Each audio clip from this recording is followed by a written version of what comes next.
What's up, guys? Welcome. Eric here with Foreign Option, and this is a part of a series that I'm going to, do more often. This type of content where I just give more raw feedback and particularly answer questions, because I do get a lot of questions from a lot of guys. And I set up an email address called questions@foreignoption.com. So if you want to send an email there, I can answer your question on videos like this. I'll do some of that moving forward. But so I made a video recently about, there was a recent list that came out, the top expat countries in 2025. And I had some major problems with this list. A lot of people actually disagreed with me. I got some thumbs down on the video, but I still think my points are valid. And I think most of the people that didn't like it are big fans of Panama. And if you don't know, check out my other video, but this article, I didn't make this article, listed Panama as the #1 destination for expats in 2025. And I particularly disagree with that for good reasons, I think. But actually, I think I was a little bit too hard on Panama, because I've spent some time in Panama, and it's actually a really good destination for expats. They do a lot of things right. And particularly in the visa situation, they have all kinds of visas, and you can say they're long-term on a tourist visa, but their residency, retirement visas are easy to get. They have an investment visa. But the problem with it for me is that it feels like I'm in America. And for me, when I think about being an expat and going and living abroad, I don't really want to live in a place that feels very similar to Florida. For me, and that's just a personal thing. I like a different cultural experience. And yeah, it is South America. They speak Spanish there. They speak a lot of English there. But it's, almost U.S. prices. There's a lot of things there. It feels like I'm being in America. It's easy to get products. America has a presence there. There's a ton of expats there. But, it's kind of expensive. And to me, it just feels like Florida. And by the way, it's one of the hottest places I've ever been. But for guys that really just want that comfort feeling, that feeling like I'm in America, then go for Panama. But I prefer Costa Rica over that, and that leads me to my point about that article. Is it was missing some of the top expat destinations weren't even in the article. So I don't know how you can come up with a list of the best countries and worst countries when you're not including Costa Rica, Dominican Republic, Argentina, and countries like Cambodia and Laos. It was missing a lot of other countries. So how can you put together a real list if it's not even going to have some of those top destinations in it? And I have a dear friend that lives in Panama, and he loves it. He got tired of the Philippines, worn out there right after COVID, and went down to Panama and has been happily ever after. He really likes it. But my experience there was go out to eat in Panama, and it's $20 to eat. It's they do use the US dollar, which is kind of nice, and there's a ton of direct flights getting back to North America. So, it's a decent destination for Americans and Canadians. But when I think about expats, I'm really thinking about a lot of Europeans. I'm thinking about Australians, Irish guys, New Zealand, and they're not going to go out to Panama. They're going to go to Southeast Asia, which is my preferred destination.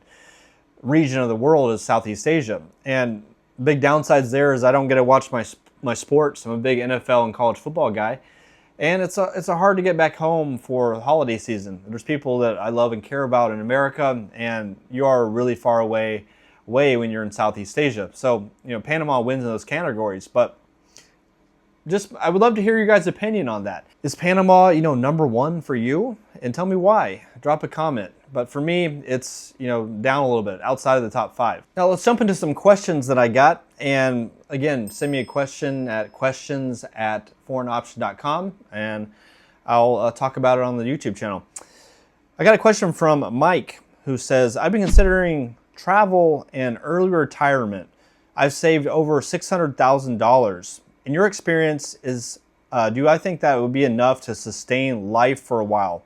I'm 50. I would say, good job, man. That is a good chunk of change for a 50-year-old who's nearing retirement. So, but to sustain life for a while, absolutely you can sustain life for a while. I don't have full context here, but if I was 50 and I'm not, I've just turned 37, but it's still a long ways away. It's a long future that you got ahead of you. So I wouldn't think $600,000 in nowadays would be enough to permanently retire.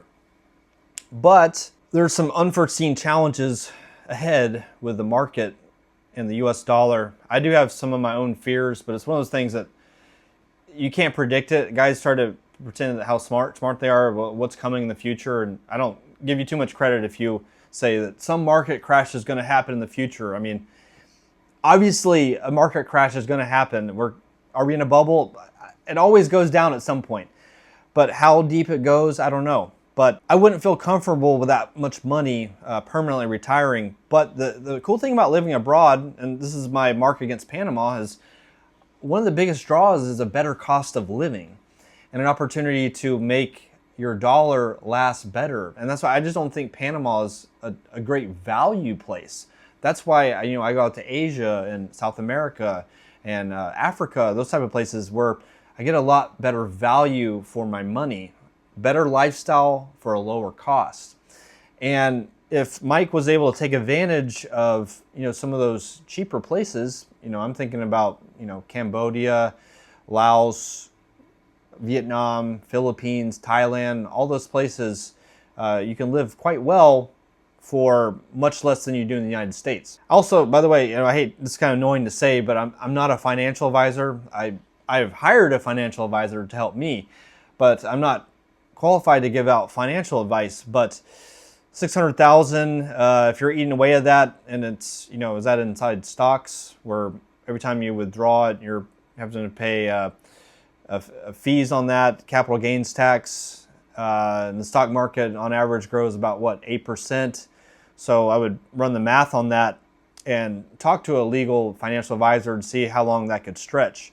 And then within a decade or two, 62, 65, he can start withdrawing Social Security. And I know tons of guys that live abroad on Social Security alone. And that is not the glamorous expat lifestyle that people think it is, but they do live, comfortable, semi-comfortable lifestyles. Let's say you're making $1,500 a month Social Security.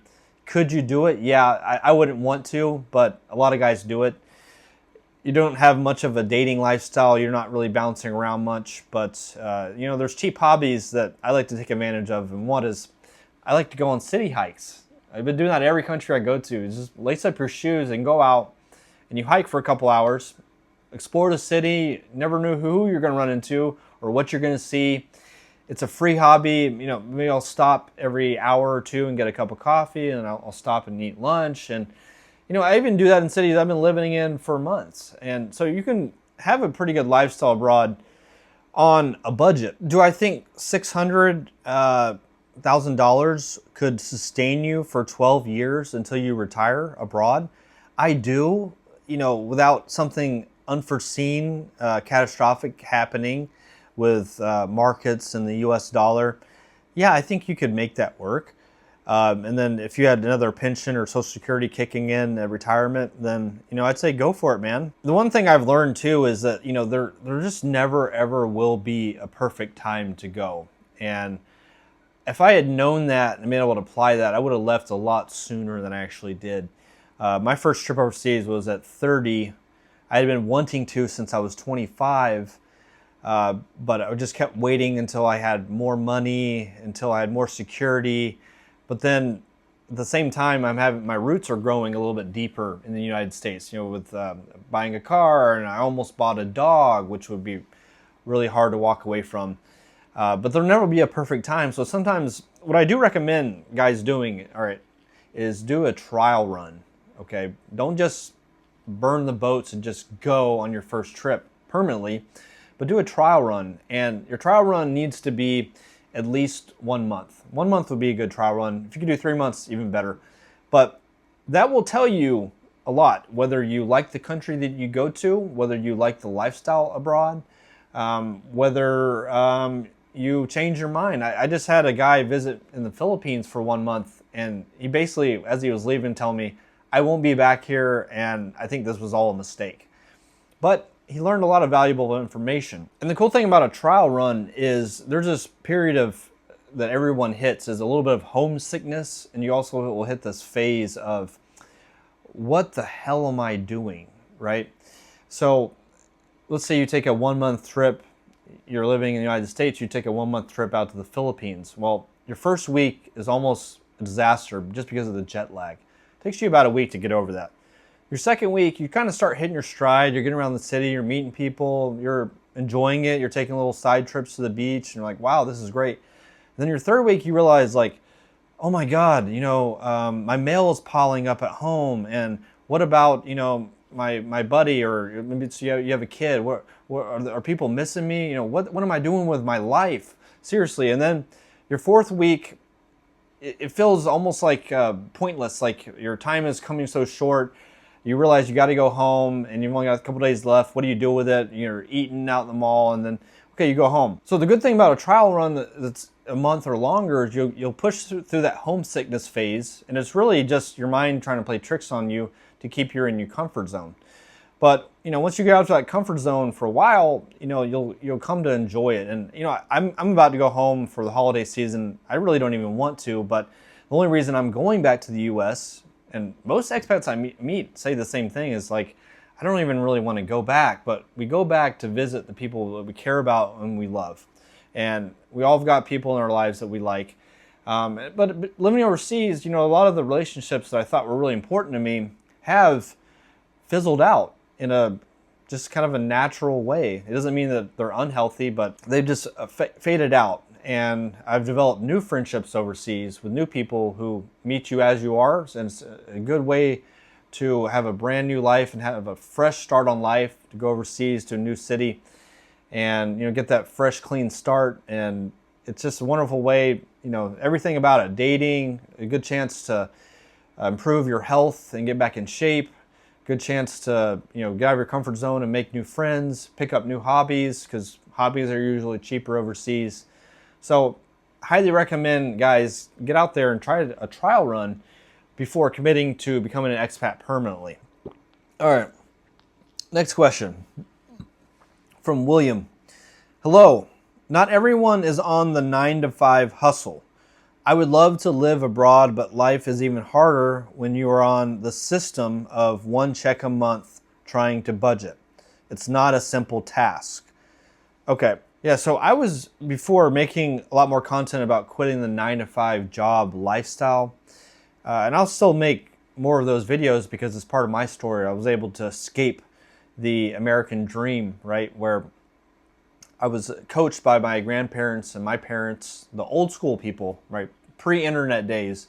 What you got to do, you got to go to school, get good grades, and then go get a nice job, a corporate job, and then you'll be making good money, and you'll be a bachelor, and you get pay off your car and buy a house and get married and have kids, and just repeat that cycle that works so well for them.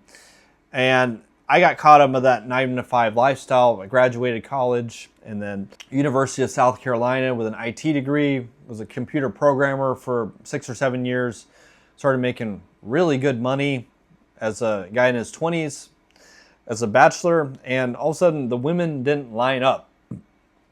So I was, just really kind of struggling in my life. So for me, going and dating overseas, for a lot of guys, the number one reason is for the opportunity to date or find a girlfriend that you wouldn't be able to in your own home country, because my home country I felt quite invisible. So I go overseas and the grass is greener on the other side. So anyways, this guy is saying, I would love to live abroad, but it's hard when you're on the system of one check a month and trying to budget. It's not simple. Yeah, but here's just my simple logic with that is that, okay, you have one check a month, a consistent check. That's a lot more money than a lot of guys have. And that probably means that this guy is retired or on Social Security. And younger guys don't have that. So, that's why historically most expats have been older retired guys. And the digital nomadism wave opened that up to a lot of younger guys like myself. But, if you have a steady check, I think that you can find a country or find a city that you could live a pretty good lifestyle on. A lot cheaper than you can in a Western country. And I'm just going to assume that he's from the United States. But, you know, I'm from South Carolina, West Columbia, South Carolina, and it would take $4,000, $5,000 a month to live comfortably there on a month-to-month basis. But, you know, I remember in Da Nang, Vietnam, I had a 2-bedroom apartment for $410. I've lived in the Philippines for $600 a month. I'm just talking about rent. It's so doable. If I don't know, what are you making? Is it $1,500 or $2,000 a month? You could find a nice, comfortable life abroad on that. I would also want to make sure that your health care is taken care of. I have a Cigna plan that costs me $78. I realize that I'm a lot younger, but I have that high deductible plan where if something happens to me, I'm covered for really serious illnesses or accidents, but anything that's not too serious, I'm out of pocket for. So I don't want guys to just run and jump abroad and without a parachute, right? Because especially for aging guys, there are a lot of risks, man. Like, you don't want to run out of money. You got to protect yourself from scams and dating. You got to have your health care. But you're right. You know, it's not a simple task, and neither is living in the United States, is my way of looking at it. Okay. All right. And last question. I got a question from Ishmael. Hello, I follow your content on YouTube. I had a question. I know that SEO ranking for websites and making consistent content is more challenging and takes longer since Google changed its algorithm. But do you think promoting a digital course on YouTube, TikTok, or Instagram would take long and become complicated? Thanks. Okay, Ishmael, thanks for the question. Well, thanks for watching. And let's see, I know that SEO ranking a website.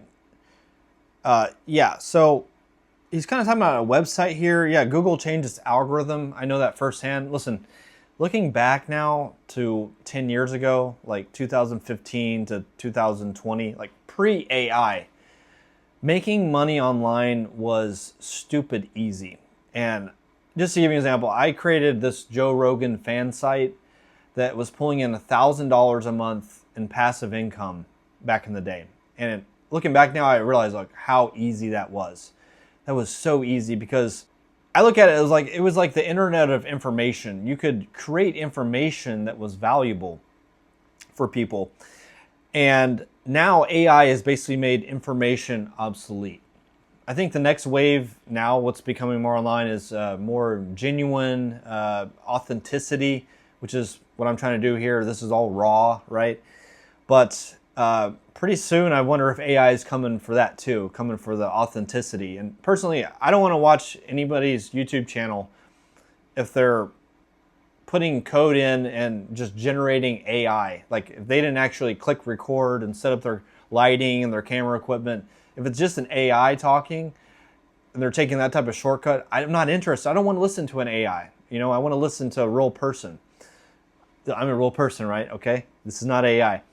But yeah, so Google changed its algorithm. I don't think it's worth your time to create a blog and start trying to sell things on that. But I do still look at a blog as, you know, you have Batman and Robin. Well, something like YouTube can be your Batman, and then having a blog on the side is helpful for Google SEO, okay? Because it shows that anything you start stacking more and more, like a YouTube, a blog, Instagram, a TikTok, all in the same brand name, all connected to each other, it starts to show that you have real authority in that space. It's a lot of work. Now, that's where there are some AI tools what is the one I've been using? Descript, Opus Clips. Opus Clips can take your real videos and chop pieces out of it and, you know, as a short. So you can kind of take your content and break it into pieces better. But it's not AI, it's just AI is helping you chop it up and present it. But he's asking about, you know, what about promoting a digital course on YouTube, TikTok, and Instagram would take long and become complicated? No, I think you're thinking right along the right lines here. Okay, so creating a digital course, and remember, AI is making information obsolete. So if you can create guides and roadmaps and things that really help people if they like you, and you're also creating content on YouTube, TikTok, so people get to know you better, there is a route that I think you can make money on. Especially, just remember, people have problems, and your goal is to help solve those problems. And have your digital product, digital course, guide, consultation, whatever, guide them through that and solve their problems, then I think it's the quickest route. And there's big shortcuts with that, you know, with Facebook ads, TikTok, Instagram all have ad platforms where you can push your product out in front of people. You don't want to spend more in ad revenue than you actually get in sales, right? So if you spend $200 on ads, but only make $100 from selling it, that's just not going to work. So do it in conjunction, in parallel, right? Be creating your product and then also be creating a following of subscribers.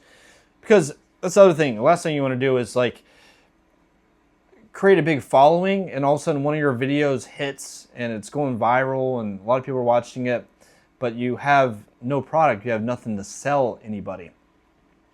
So at the same time, you don't want to just create a product and now you have no following, so you have nobody to buy it, but you're creating a good product. So try to always keep both of those, be pushing both of those forward. Okay guys, well, thank you so much for watching. Please, I want to get some more questions from you guys, so questions@foreignoption.com, and I will talk about it on one of my next videos. I'll see you soon. Ciao.